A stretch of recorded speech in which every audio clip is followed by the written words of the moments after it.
In this video, we are going to go over the variation of parameters method. So this method can be used to solve a non-homogeneous linear differential equation with constant coefficients where the right-hand side could be anything, as in any function of x. So your steps are you're going to put it into standard form, which means that you're going to want your term with your highest order to have a coefficient of 1. So if you have an x in front of the term with the highest order, you're going to divide it by an x if there's an x in front of there. And after that, this is your standard form. Next, you're going to solve the homogeneous equation like you would any other equation. And the answers you get for your general solution will be your y's. So you're going to get c1, y1 plus c2, y2, all the way down to cn, yn, where your c's are constants and your y's are a solution to the homogeneous differential equation.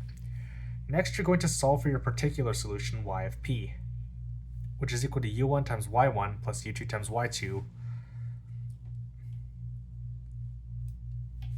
all the way down to un times yn, where n is the number of terms. Now, how you'd solve for your u's would be, so your u1 is equal to w1 over w, u2 is equal to w2 over w, and un is equal to wn over w. So you're going to use the Wronskians, and you're going to take those determinants, and you're going to divide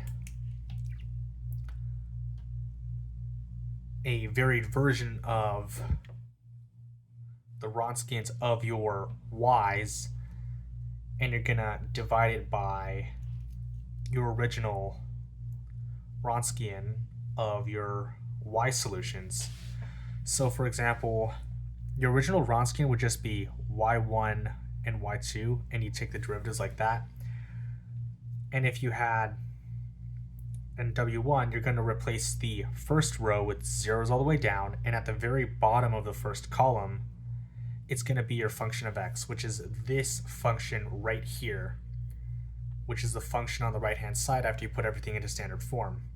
And for your w2, you're going to keep everything the same as before, and you're going to have zeros all the way down until the last part of that column, where it's going to be your function of x. And finally, your solution will be the complementary solution, y of c, plus your particular